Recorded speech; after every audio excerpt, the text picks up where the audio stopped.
Hello friends, welcome to Studykar. मैं हूं आपका दोस्त प्रभाकर। आज के इस इंपॉर्टेंट लेक्चर में हम सभी डिस्कस करने वाले हैं 21 जून 2024 के मोस्ट इंपॉर्टेंट करेंट अफेयर्स के क्वेश्चन। तो आप इस पूरे लेक्चर को बहुत ही ध्यान से लास्ट तक जोड़ देखिएगा। पहला और इंपॉर्टेंट क्वेश्चन है, अंतरराष्ट्रीय योग दिवस कब मनाया जाता है, यानी इंटरनेशनल योगा डे कब सेलिब्रेट किया जाता है। तो हर साल 21 जून को अंतरराष्ट्रीय योग दिवस मनाया जाता है। 18 जून की बात करें तो ऑटिस्टिक प्राइड डे मनाया जाता है। 19 जून को विश्व सिकल सेल जागरूकता दिवस और 20 जून को विश्व शरणार्थी दिवस मनाया जाता है। तो ये दिवस भी आप नोट कर सकते हैं। चलिए बात करते हैं अंतरराष्ट्रीय योग दिवस की।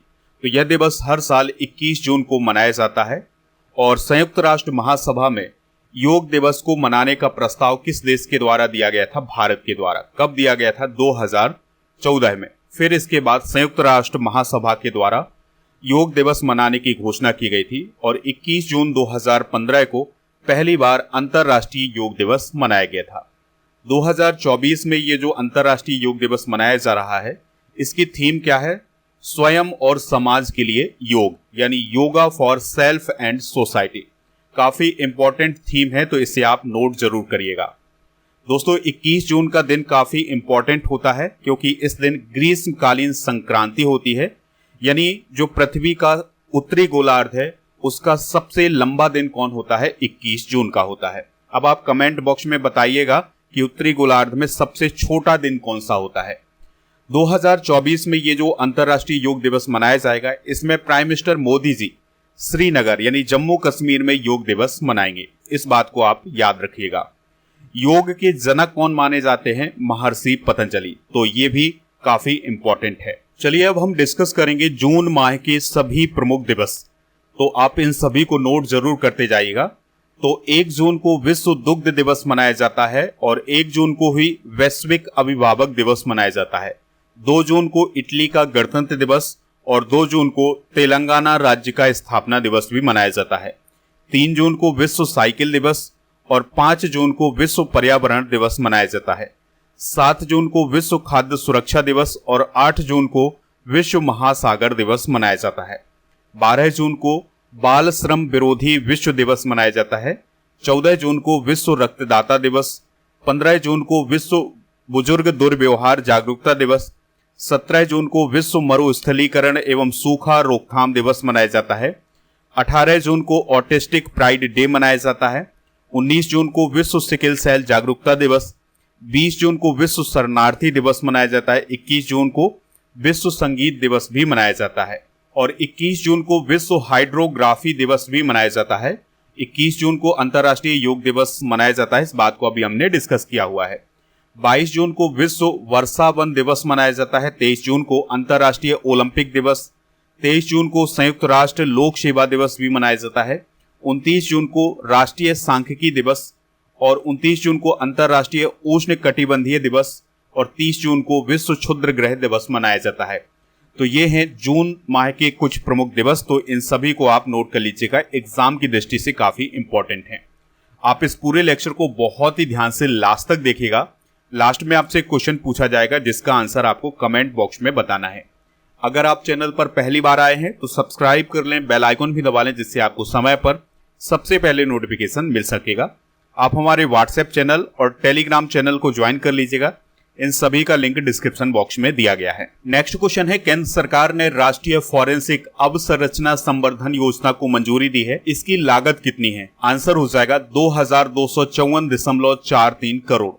तो अभी हाल ही में केंद्र सरकार के द्वारा एक नई योजना को मंजूरी दी गई है जिसका नाम है राष्ट्रीय फॉरेंसिक अवसंरचना संवर्धन योजना या national forensic infrastructure enhancement scheme. तो इस स्कीम को अभी हाल ही में मंजूरी दी गई है जिसका बजट है 2254.43 करोड़।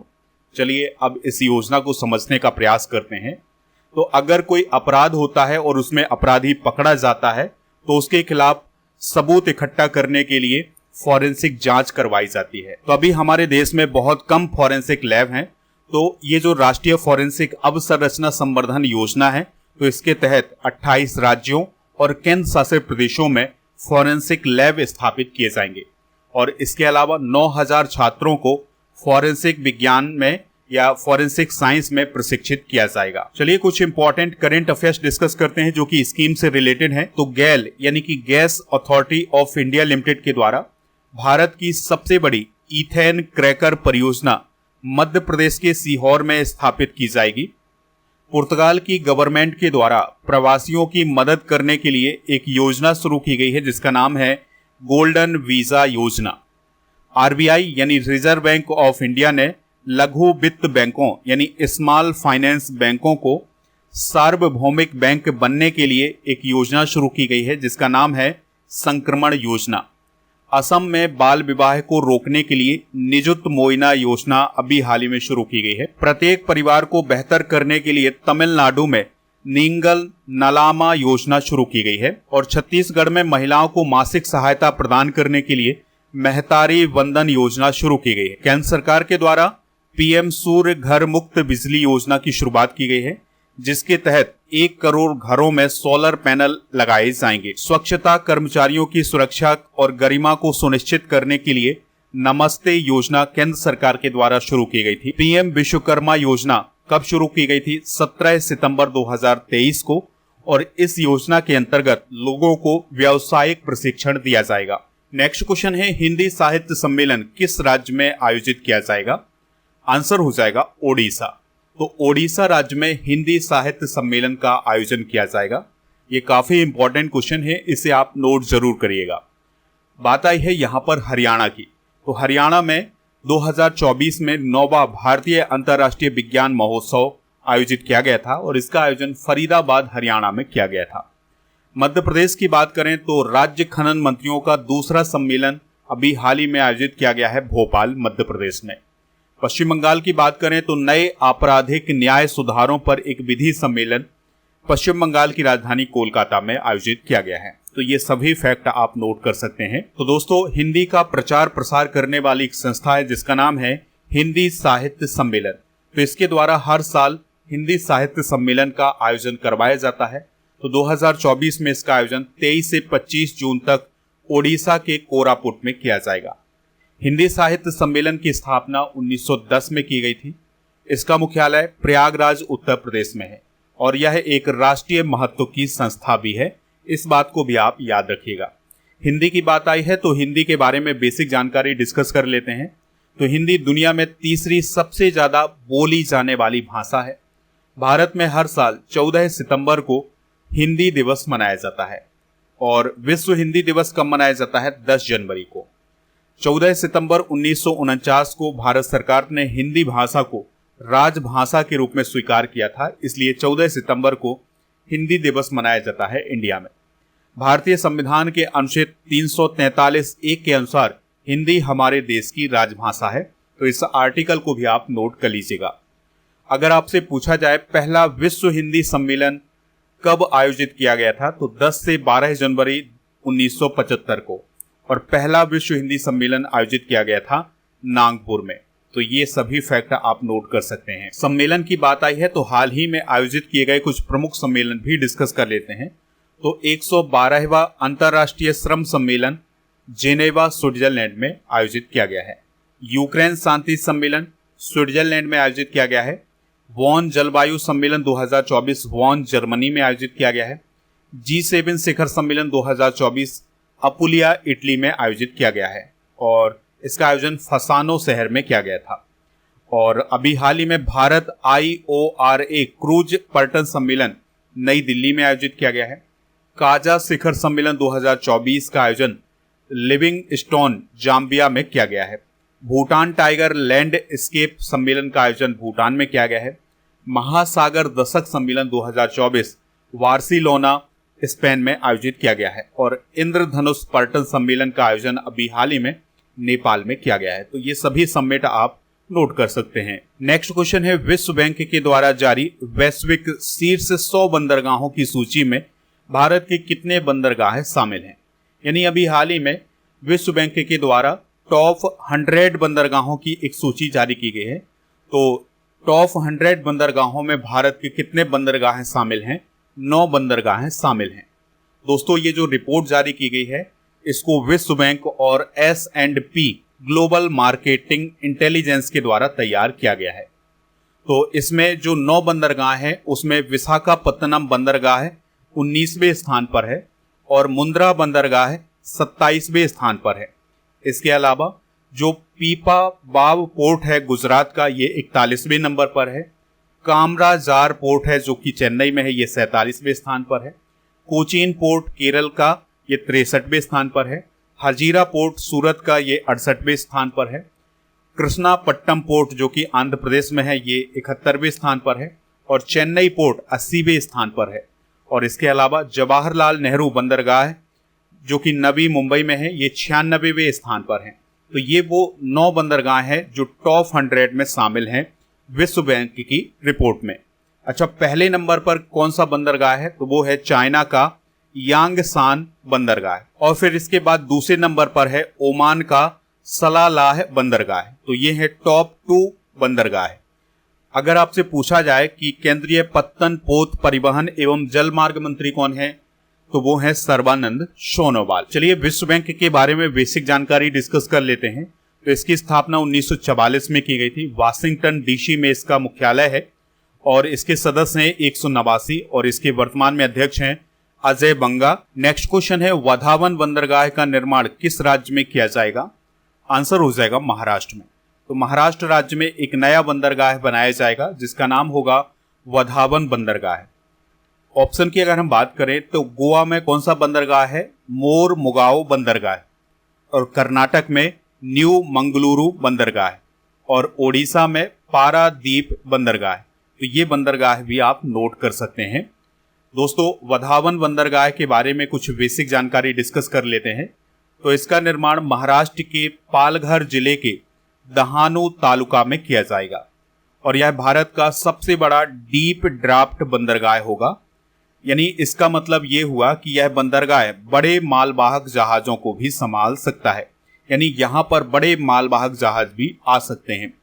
इसका निर्माण वधावन पोर्ट प्रोजेक्ट लिमिटेड के द्वारा किया जाएगा और इसकी लागत कितनी है? 76,220 करोड़ की।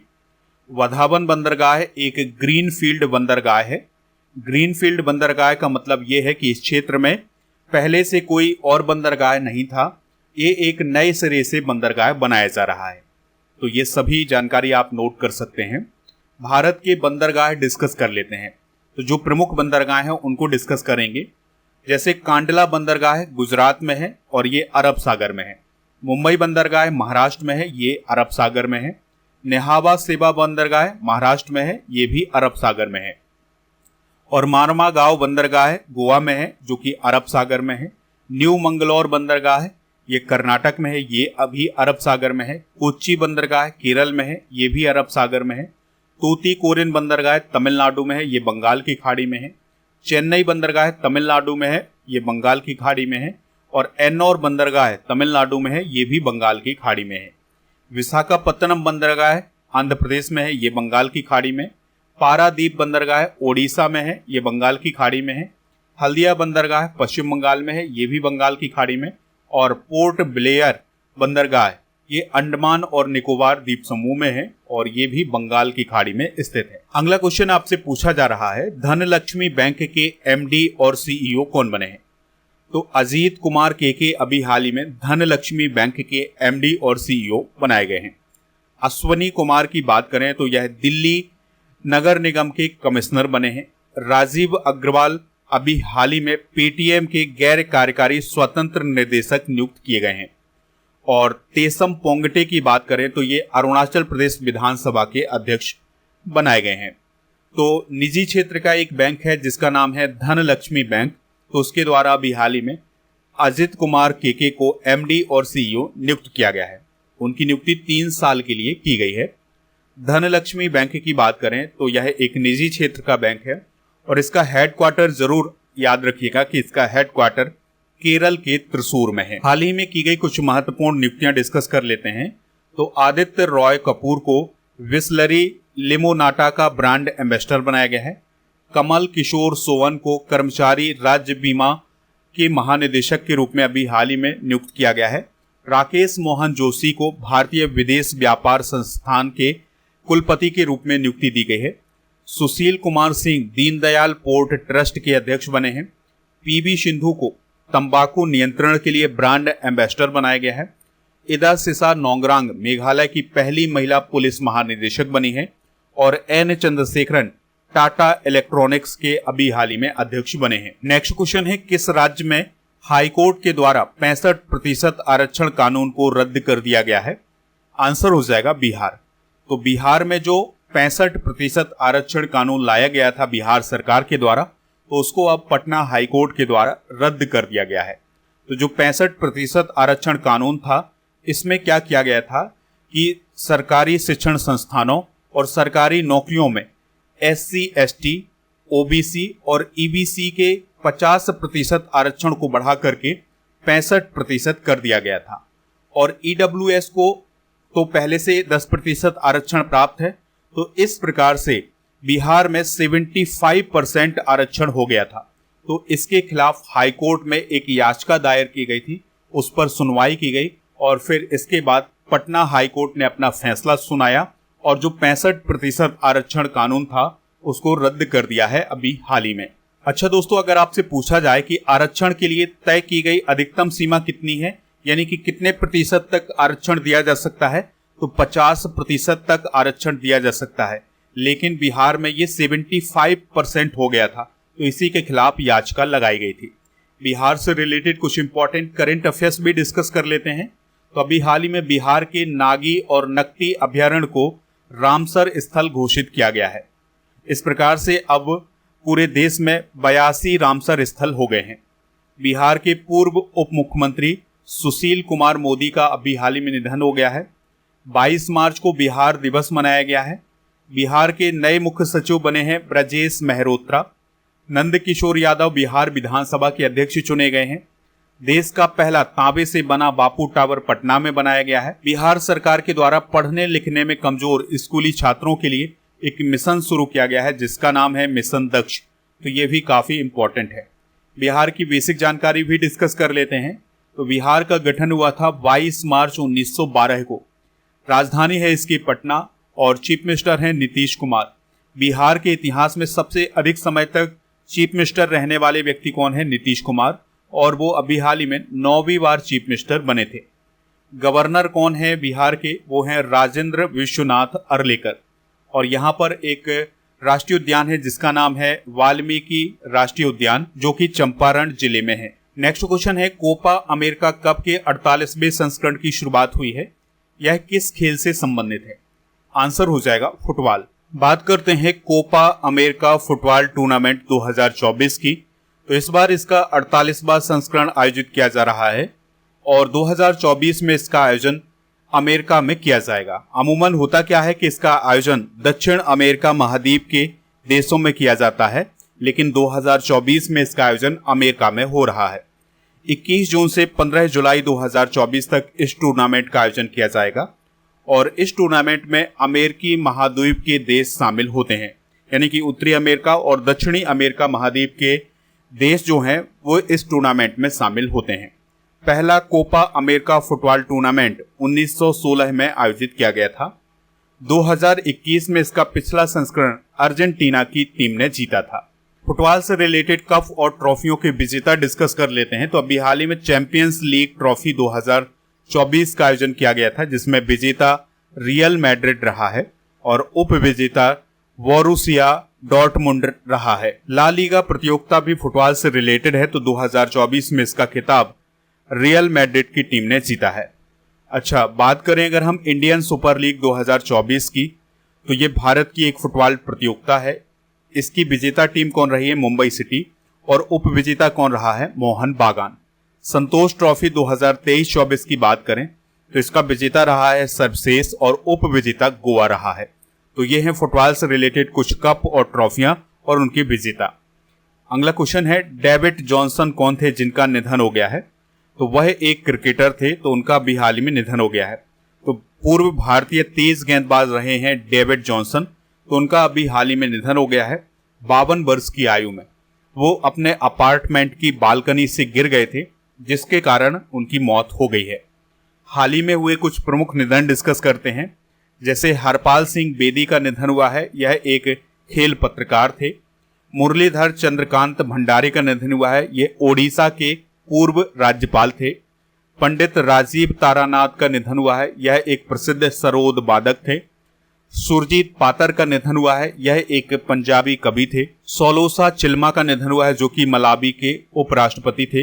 रामोजी राव का निधन हुआ है जो कि रामोजी फिल्म सिटी के संस्थापक थे। कमला बेनीवाल का निधन हुआ है जो कि गुजरात की पूर्व राज्यपाल थी। और सुशील कुमार मोदी का निधन हुआ है जो कि बिहार के पूर्व उप मुख्यमंत्री थे। नेक्स्ट क्वेश्चन है, यूएनएचसीआर का वैश्विक सद्भावना एम्बेसडर किसे नियुक्त किया गया है?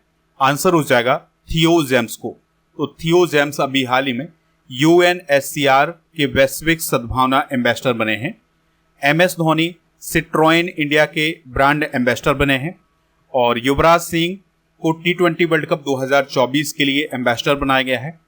और स्पेस इंडिया का ब्रांड एम्बेसडर बनाया गया है संजना सांघी को। तो संयुक्त राष्ट्र शरणार्थी एजेंसी जिसे यूएनएचसीआर बोला जाता है, तो उसके द्वारा ब्रिटिश अभिनेता थियो जेम्स को वैश्विक सद्भावना एम्बेसडर नियुक्त किया गया है। जेम्स 2016 में यूएनएचसीआर के साथ जुड़े थे। आपको याद रखना है कि विश्व शरणार्थी दिवस कब मनाया जाता है? 20 जून को। यूएनएचसीआर नानसेन शरणार्थी पुरस्कार 2023 किसे प्राप्त हुआ था? अब्दुल्लाही मायर को। तो ये फैक्ट भी आप नोट कर सकते हैं। बात करते हैं यूएनएचसीआर की, तो इसे United Nations high commissioner for refugee बोला जाता है। इसका मुख्यालय है जेनेवा स्विट्जरलैंड में। संस्थापक है इसका संयुक्त राष्ट्र। इसकी स्थापना 14 दिसंबर 1950 को हुई थी। और दुनिया भर में मानवाधिकारों को बढ़ावा देना और उनकी रक्षा करना किसका काम होता है? यूएनएचसीआर का। ये थे आज के करंट अफेयर्स के क्वेश्चन। चलिए अब हम कल के करंट अफेयर्स के क्वेश्चन को एक बार रिवाइज करते हैं, फिर जनरल नॉलेज के पिटारे को डिस्कस करेंगे। लास्ट में पूछेंगे आपसे एक क्वेश्चन जिसका आंसर कमेंट बॉक्स में देना है। पीएम मोदी ने किस राज्य में नालंदा यूनिवर्सिटी के नए कैंपस का उद्घाटन किया है? Bihar. Nelson Mandela life time achievement award से किसे सम्मानित किया गया है? विनोद गनात्रा को। पावो नूरमी खेलों में नीरज चोपड़ा ने कौन सा मेडल जीता है? गोल्ड। दक्षिण पूर्व एशिया में समलैंगिक विवाह को मान्यता देने वाला पहला देश कौन बना है? थाईलैंड। वॉन जलवायु सम्मेलन 2024 का आयोजन किस देश में किया गया है? जर्मनी में। स्वदेशी रूप से डिजाइन और निर्मित सब मशीन गन का नाम क्या है जिसे भारतीय सेना में शामिल किया गया है? अस्मी। नॉटिंघम ओपन 2024 का पुरुष एकल का खिताब किसने जीता है? जैकब फर्नले ने। विश्व सिकिल सेल दिवस कब मनाया जाता है? 19 जून को। छत्तरगला टनल का निर्माण किस राज्य या केंद्र शासित प्रदेश में किया जाएगा? जम्मू कश्मीर में। दुनिया की सबसे वैल्यूएबल कंपनी कौन बनी है? एनवीडिया। आज के जनरल नॉलेज के पिटारे में हम महत्वपूर्ण घटनाएं डिस्कस करने वाले हैं। जैसे 1904 में भारतीय विश्वविद्यालय अधिनियम पारित किया गया था। 1905 में बंगाल विभाजन। 1906 में मुस्लिम लीग की स्थापना। 1907 में सूरत अधिवेशन और कांग्रेस में फूट। 1909 में मार्ले मिंटो सुधार। 1911 में ब्रिटिश सम्राट का दिल्ली दरबार लगाया गया था। 1916 में होम रूल लीग का निर्माण किया गया था। 1916 में मुस्लिम लीग और कांग्रेस के बीच में समझौता हुआ था जिसे लखनऊ पैक्ट बोला जाता है। 1917 में महात्मा गांधी का चंपारण में आंदोलन शुरू हुआ था। और 1919 में रॉलेट अधिनियम आया था। कल के करंट अफेयर्स में आपसे पूछा गया था कि जो नालंदा विश्वविद्यालय है ये कहाँ स्थित है या किस राज्य में स्थित है? आंसर हो जाएगा इसका बिहार। तो लगभग सभी लोगों ने इसका आंसर बिहार बताया हुआ है। आज का क्वेश्चन है, संतोष ट्रॉफी किस खेल से रिलेटेड है? जो भी इसका राइट आंसर हो कमेंट बॉक्स में जरूर बताएं, हमें इंतजार रहेगा आपके आंसर का। 20 जून 2024 के टेस्ट रिजल्ट की बात करें जो कि ऐप पर आयोजित किया गया था, तो उसमें नमन गुप्ता पहले और अविनाश दूसरे और तीसरे स्थान पर राज, चौथे पर अदिति और 5वें स्थान पर मयंक रहे हैं। तो आप भी टेस्ट दीजिएगा, आपका भी नाम यहाँ पर हो सकता है। टेस्ट देने के लिए आपको हमारे ऐप को डाउनलोड करना होगा। ऐप का लिंक डिस्क्रिप्शन बॉक्स में दिया गया है, जहां पर आपको paid course, e book, test series, PDF, daily quiz ये सभी मिल जाएगा। इसके अलावा monthly current affairs, yearly current affairs और हाफ ईयरली करंट अफेयर्स की ई बुक हिंदी इंग्लिश दोनों मीडियम में मिल जाएगी। तो इन सभी को प्राप्त करने के लिए ऐप को जरूर डाउनलोड करें और हमारे टेलीग्राम चैनल, व्हाट्सएप चैनल को ज्वाइन कर लें। इन सभी का लिंक डिस्क्रिप्शन बॉक्स में दिया गया है।